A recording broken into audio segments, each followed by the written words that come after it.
Hello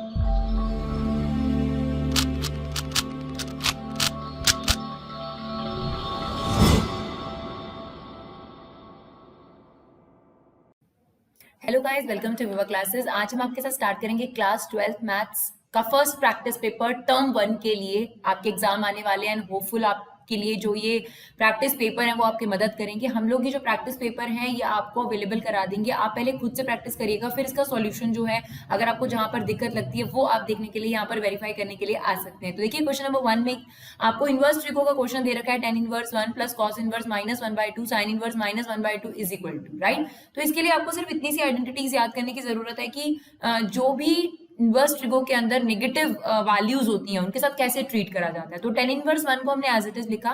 cos में जब negative होता है यानी कॉस इनवर्स माइनस एक्स होता है तो आप लोगों को ये बात पता होनी चाहिए, it's pi minus cos inverse x, right. ये कुछ आइडेंटिटीज हैं जो आपको याद जरूर करनी है।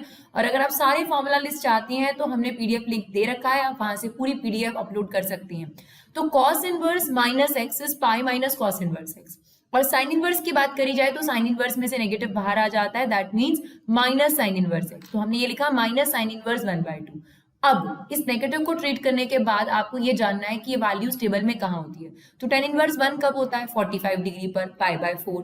पाई ये तो पहले ही आ गया था क्योंकि आपके पास cos inverse minus x pi minus cos inverse x होता है। नाउ cos 1/2 कब होती है? इस पूरे की बताना है आपने। cos 1/2 होता है 60 डिग्री पर, तो पाई/3। sin 1/2 कब होता है? 30 डिग्री पर, तो दैट इज पाई/6, राइट। अब हमने पाई/3 और पाई/6 को पहले सॉल्व कर लिया। पाई/3 पाई/6 मतलब 60 और 30 90 हो गया। पाई में से 90 सब्ट्रैक्ट हो जाएगा तो कितना बचेगा? 90। नाउ पाई/4 और 90 को प्लस कर लीजिए, एलसीएम लेकर आपके पास आंसर आ जाएगा 3/4, यानी करेक्ट ऑप्शन है हमारे पास बी, दैट इज 3/4। चलिए देखते हैं क्वेश्चन नंबर 2। हाँ जी डियर, अब हम देखते हैं क्वेश्चन नंबर 2। ये आपके पास कॉन्टिन्यूटी का क्वेश्चन है और ये आपको डेफिनेटली एग्जाम में मिलेगा। वैसे अगर आप एग्जाम्स की बात करते हैं 4 मार्क्स का एक क्वेश्चन आता था, लेकिन अब ये 1 मार्कर में है तो आप शॉर्ट ट्रिक का इस्तेमाल कर सकते हैं। देखिए हमारी एक पूरी प्लेलिस्ट हमने बनाई है जिसमें आपको एमसीक्यू के लिए शॉर्ट ट्रिक वीडियोस हमने अवेलेबल कराई है, इससे पहले कभी भी नहीं थी। लेकिन जैसा कि हमें जरूरत लगी कि शॉर्ट ट्रिक वीडियोस, प्लीज आप उन्हें देखिए, आपके लिए बहुत बेनिफिशियल होगा। आप देखिए क्वेश्चन नंबर 2 में भी हम उनमें से एक शॉर्ट ट्रिक का इस्तेमाल करने वाले हैं। इसमें दे रखा है k की वैल्यू निकालिए अगर ये फंक्शन 0 पर कॉन्टिन्यूस है। अगर कोई भी फंक्शन कॉन्टिन्यूस होता है तो उसकी left hand limit, right hand limit और एट दैट पॉइंट उसका जो वैल्यू होता है वो सेम होता है। Left hand limit, right hand limit is equal to f of 0, right. अब क्योंकि हमें दे रखा है x नॉट इक्वल टू 0, इसका मतलब x less than 0, x greater than 0 के लिए यही फंक्शन है, तो इसका मतलब लेफ्ट और राइट के लिए सेम फंक्शन है। और f ऑफ 0 के लिए हमें दे रखा है कि, तो इन दोनों को इक्वेट करने से कोई बेनिफिट नहीं होगा बिकॉज ये तो सेम ही फंक्शन है। तो या तो आप लेफ्ट हैंड लिमिट को f ऑफ 0 के इक्वेट कर लो या राइट हैंड लिमिट को f ऑफ 0 के। तो हमने यहाँ पर लिया है right hand limit is equal to f of 0। Right hand limit को कैसे लिखते हैं? Limit x approaches 0 plus function आपका ये है 1 minus cos 4x upon 8x square, और फंक्शन में 0 रखने पर आपकी वैल्यू कितनी आई थी ये हमें बता रखा है k, वो हमने इक्वेट कर दिया। अब यहाँ पर आप चाहो तो जो आपने जनरली जो सीख रखा है एडजस्टमेंट्स करना, फॉर्मूला लगाना, या फिर गोल्डन फॉर्मूला लग जाएगा, उस तरीके से भी कर सकते हैं। नहीं तो हम आपको समझाने वाले हैं फटाफट से शॉर्ट ट्रिक, उसे देखिए। अगर न्यूमरेटर और डिनोमिनेटर 0/0 फॉर्म बन रही हो तब आप ये शॉर्ट ट्रिक अप्लाई कर सकते हैं, अदरवाइज नहीं। तो आप एक बार x को 0 पुट करके देखिए जिस पर आप चेक कर रहे हैं। अगर हम यहाँ पर 0 रखें, 4 × 0 0 cos 0, cos 0 कितना होता है? 1, 1 माइनस 1 0, यानी न्यूमरेटर 0 बन रहा है। और अगर हम x को यहाँ 0 रखें तो ये भी 0 बन रहा है, यानी ये 0/0 फॉर्म है। अगर एक बार ये कंफर्म हो जाए कि 0/0 फॉर्म है तो आपने क्या करना है इस शॉर्ट ट्रिक में? न्यूमरेटर का डेरिवेटिव, डिनोमिनेटर का डेरिवेटिव, बहुत इजी हो जाएगा, कोई फॉर्मूला लगाने की जरूरत आपको नहीं पड़ेगी। तो देखिए 1 का डेरिवेटिव 0 हो गया आपके पास, cos का डेरिवेटिव माइनस साइन 4x जो नेगेटिव को गायब कर देगा, और फिर 4x का दोबारा लेंगे 4, 8x स्क्वायर का हो गया आपके पास 16x, ये इससे कैंसिल आउट हो जाएगा, राइट। अब हमें पता है x 0 प्लस रखना है, यानी x की वैल्यू 0 प्लस h रखनी है, यानी आप कह सकते हैं x की जगह h पुट होगा, और जैसे ही h आएगा लिमिट भी चेंज हो जाएगी, h अप्रोचेस 0। नाउ यहाँ पर x की जगह पर क्या आ जाएगा? h, ये हो गया साइन 4h अपॉन 4h। अगर h अप्रोच करता है 0 से, अगर आप बोथ साइड 4 से मल्टीप्लाई करते तो 4h भी 0 से अप्रोच करेगा। नाउ आप देख सकते हैं यहाँ पर फॉर्मूला बन गया, limit theta approaches 0 sine theta upon theta, ये पूरा का पूरा हो गया 1। नाउ k की वैल्यू आ गई आपके पास 1। तो this is the short trick जो आपकी मदद कर सकती है। हमें समझाने में थोड़ा ज्यादा टाइम लगता है, अगर आपको पता होगा तो आप फटाफट कर लेंगे। तो जैसे ही आपने देखा 0/0 फॉर्म बन रही है, आपने ऊपर भी डेरिवेटिव लिया, नीचे भी डेरिवेटिव लिया, और उसके बाद आप देख सकते हैं कितना सिंप्लीफाइड हो गया। तो यहाँ पर हमारा ऑप्शन करेक्ट है, ऑप्शन डी। चलिए देखते हैं क्वेश्चन नंबर 3। चलिए क्वेश्चन नंबर 3 देखते हैं। इसमें कहता है इफ आई जेथ element of a 3 order 2 matrix. एक मैट्रिक्स है जिसकी 3 रोज हैं, 2 कॉलम है, और उसका ए आई जे कुछ ऐसे डिफाइन कर रखा है 2i माइनस जे। ये देखिए, ये आपको दे रखा है A I J is equal to 2i minus J. ठीक है, आपसे कहता है twice of A31 minus A22 का होल स्क्वायर, इसकी वैल्यू कैलकुलेट करनी है। इट्स वेरी सिंपल, देखिए आपने इसकी वैल्यू कैलकुलेट करनी है, ठीक है ना। और हमें एलिमेंट कैसे निकालना है उसकी डेफिनेशन दे रखी है। तो हमें क्या चाहिए, A31, तो ये A31 चाहिए, तो I की जगह 3 और J की जगह 1 पुट कर दीजिए, देखिए ठीक है, तो ये आपके पास आ गया 5। A22 चाहिए तो I की जगह 2, J की जगह 2 पुट कर दीजिए, A22 आ गया। बस अब आपके पास A31 की वैल्यू आ गई है 5, तो ये जगह 2 इंटू 5, और A22 की वैल्यू आ गई है 2, उसका square. 10 minus 4 is equal to 6, यानी हमारा आंसर कितना आ गया, 6। तो आंसर ए इसका करेक्ट है। चलिए क्वेश्चन नंबर 4 देखते हैं। If A is a square matrix of order 3 और a इंटू एडजॉइंट ऑफ ए इसके इक्वल दे रखा है, आपसे कहता है डिटर्मिनेंट a की वैल्यू निकालिए। देखिए घबराइए मत कि आपको कोई ऐसा फॉर्मूला याद करने की जरूरत है, नहीं, सिर्फ थोड़ा सा दिमाग लगाइए। देखिए सबसे पहले a इंटू एडजॉइंट ऑफ ए किसके इक्वल है। अगर मैं इसमें से -2 कॉमन ले लूं तो ये आपके पास एक आइडेंटिटी मैट्रिक्स है 1 0 0 0 1 0 0 0 1, यानी मैं कह सकती हूँ -2 इंटू आई है ये मैट्रिक्स, राइट, ये कह सकते हैं a into adjoint of A is equal to -2i, ठीक है ना। अब a अगर i के नीचे आएगा, आपने दिखाना नहीं है इसको, a अगर i के नीचे आएगा तो i upon a is nothing but what, a inverse, right. तो ये आपके पास ये जो a था ये इसके डिनोमिनेटर में आ गया, ये a इनवर्स हो गया ना। a इनवर्स को यहीं छोड़ो, ये -2 वहां ले जाओ। अगर आप लोगों को अपना फॉर्मूला याद हो, a इनवर्स का क्या फॉर्मूला होता है, 1 upon determinant a into adjoint of a। तो इसका मतलब ये जो a इनवर्स है ये 1 upon -2 into adjoint of a है। इसका मतलब आपके पास डिटर्मिनेंट a की वैल्यू कितनी है, -2, यानी ऑप्शन बी यहाँ पर करेक्ट ऑप्शन है, राइट। चलिए देखते हैं आगे के क्वेश्चंस। चलिए जो क्वेश्चन नंबर 5 देखते हैं। On which the following interval the function log cos x is strictly decreasing। तो सबसे पहले देखिए इंक्रीजिंग डिक्रीजिंग का क्वेश्चन, हमने सबसे पहले डेरिवेटिव लेना है। log cos x का डेरिवेटिव 1 अपॉन cos x, क्योंकि इसने x की जगह लिया, इसका डेरिवेटिव दोबारा which is minus sine x upon cos x is 10x। अब हमें देखना है कि ये फंक्शन डिक्रीजिंग कहाँ होगा, तो डिक्रीजिंग के लिए हमें ये देखना है कि f डैश x नेगेटिव आना चाहिए। तो देखिए सबसे पहला इंटरवल है आपके पास 0 से 90, यानी फर्स्ट क्वाड्रेंट।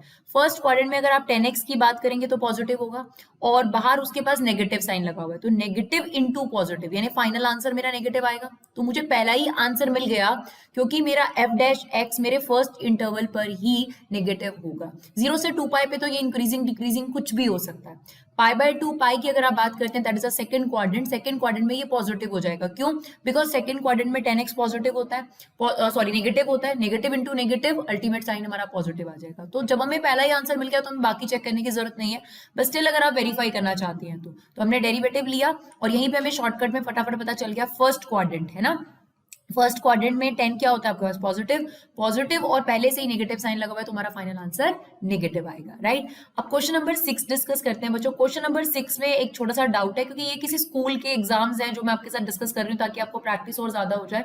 तो मुझे लगता है कि इसका ऑप्शन गलत है, मे भी हो सकता है कि मेरा आंसर गलत आया हो, बट स्टिल आप लोग भी हमारी क्वेश्चन को सॉल्यूशन को देखने की कोशिश करिए। देखिए इसमें क्या रखा है, if A is a square matrix of order 3, ठीक है, यानी हमारे पास एक मैट्रिक्स है जिसका ऑर्डर 3 है।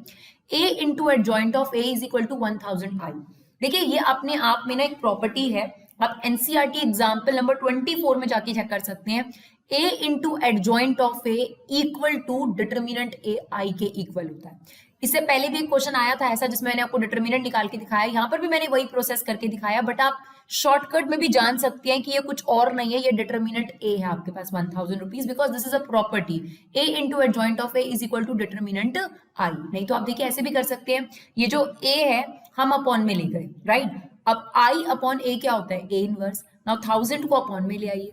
अब आपको a इनवर्स का फॉर्मूला पता है, 1 upon determinant A into adjoint of A. तो ऑन कंपैरिजन भी आप 1000 जो है वो डिटर्मिनेंट निकाल सकते हैं। नहीं तो आप इस प्रॉपर्टी को याद कर कर भी रख सकते हैं, ए इनटू एडजॉइंट ऑफ ए किसके इक्वल होता है, डिटर्मिनेंट ए आई, यानी 1 सेकेंड के अंदर आपका डिटर्मिनेंट ए आपको पता चल जाएगा 1000, राइट। अब हमें क्या कहा है इस क्वेश्चन में, एडजॉइंट ऑफ ए का डिटर्मिनेंट निकालो। ये भी बच्चों आपके पास एक प्रॉपर्टी है कि कभी भी आपको एडजॉइंट ऑफ ए का डिटर्मिनेंट निकालना हो तो वो ए मैट्रिक्स के डिटर्मिनेंट n-1 के इक्वल होती है। नाउ n क्या होता है, उस मैट्रिक्स का ऑर्डर, तो यहाँ पर ऑर्डर क्या है 3, तो यहाँ पर आप लिखेंगे adjoint of A is equal to determinant A, n कितना है यहाँ पर 3, तो 3-1 कितना हो जाएगा 2। अब डिटर्मिनेंट ए की जो वैल्यू है वो हमारे पास है 1000, तो ये 1000 के स्क्वायर के इक्वल होना चाहिए, बट यहाँ पर ऐसा कोई भी ऑप्शन नहीं दे रखा, राइट। तो मेरे अकॉर्डिंग ये आंसर गलत है, मे भी हो सकता है आई एम रॉन्ग, तो अगर ऐसा कुछ है तो आप प्लीज हमें कमेंट बॉक्स में जरूर बताइएगा, लेकिन हमारे हिसाब से इसमें से कोई भी ऑप्शन करेक्ट नहीं है। तो चलिए आगे देखते हैं क्वेश्चन नंबर 7 और 8। चलिए बच्चों क्वेश्चन नंबर 3 देखते हैं। For a set A 1 2 3 define a relation in the set, ये आपको रिलेशन दे रखा है, then the order pair to be added to make it smallest equivalence relation. देखिए इक्विवेलेंस रिलेशन वो होता है जो आपके पास रिफ्लेक्सिव भी हो, ट्रांजिटिव भी हो और सिमेट्रिक भी हो। तो देखिए ये रिफ्लेक्सिव तो है 1 1 2 2 3 3 है, इसके अंदर जितने भी एलिमेंट यहाँ पर हैं 1 1 2 2 3 3 उनके ऑर्डर्ड पेयर है। अब ये सिमेट्रिक इसलिए नहीं है बिकॉज अगर 1 3 है तो 3 1 यहाँ होना बहुत जरूरी है, तो जो मिनिमम यहाँ पर आपको ऐड करना जरूरी है दैट इज अ 3 1, अगर वो नहीं होगा तो ये सिमेट्रिक ही नहीं हो पाएगा, राइट। और बात करें अगर हम ट्रांजिटिविटी की, तो ये ट्रांजिटिविटी ऑटोमेटिक हो जाता है बच्चों, क्योंकि अगर 1 1 आपके पास है, इस तरीके से हमने इसका एग्जाम्पल आपको समझा रखा है, अगर आप पहले देखेंगे 1 1 2 2 3 3, अगर ये आपको कभी भी नजर आए तो इसको इक्विवेलेंस रिलेशन ऑटोमेटिक बोला जाता है, राइट।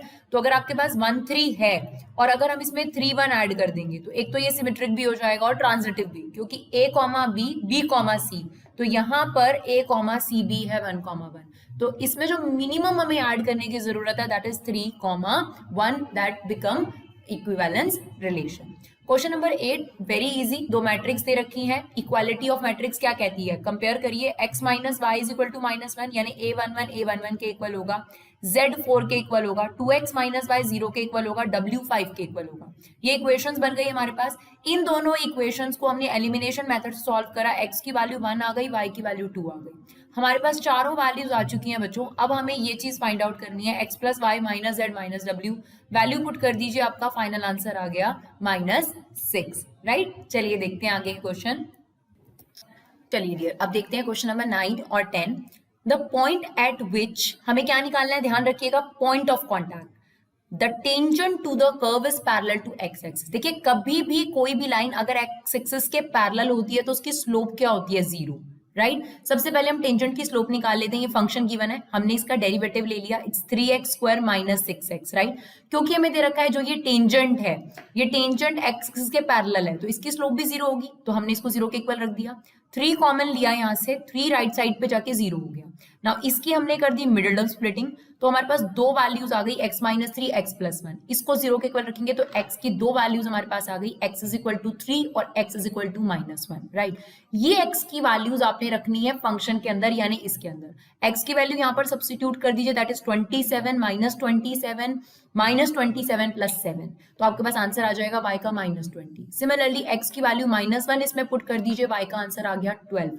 तो आपके पास दो पॉइंट्स आ रहे हैं, 3 -20 और -1 12। प्लीज जानबूझ के उसने बहुत ज्यादा नियरेस्ट पॉइंट दिए हैं, तो ध्यान से करिए, बिकॉज कई बार ऐसा होता है बच्चे आंसर्स ठीक निकालते हैं, सिर्फ टिक करते वक्त गलती करते हैं, तो आपकी सारी मेहनत बेकार चली जाएगी। बहुत ज्यादा जल्दबाजी मत कीजिए, जिस पे टाइम लगाया वो ठीक करना बहुत ज्यादा जरूरी है, इस चीज को ध्यान रखिए, राइट। तो देखिए अब ध्यान से देखिए, -3 नहीं है हमारा, राइट, तो फटाफट से इसे काटो, -3 नहीं है हमारे पास, 3 -20 बिल्कुल करेक्ट है, -1 -12 नहीं है, 3 -20 -1 12 यानी करेक्ट ऑप्शन है हमारे पास सी, राइट। चलिए अब देखते हैं इस वीडियो का लास्ट क्वेश्चन, क्वेश्चन नंबर 10। फटाफट से हम 10 क्वेश्चंस लेकर आएंगे आपके पास, ताकि आपका ज्यादा समय भी ना लगे और आपको कम समय में फटाफट से एमसीक्यूज क्वेश्चन ज्यादा से ज्यादा मिल जाए। तो चलिए, cos tan इनवर्स x, आपको हमने ये क्वेश्चन समझाए थे कि इसमें इनवर्स ट्रिगो का एक ही रूल है कि अगर बाहर कॉस है तो अंदर भी कॉस इनवर्स अगर आ जाए तो कैंसिल आउट करना आपको, राइट। तो हमने आपको कन्वर्जन वाला फॉर्मूला दिया था। क्या फॉर्मूला था आपको ये पता है, पंडित बद्री प्रसाद हर हर बोले, इसी से बना है sine inverse p by H is equal to cos inverse b by H is equal to tan inverse p by b, right. ये चीज याद रखिए तो आपका काम फटाफट हो जाएगा।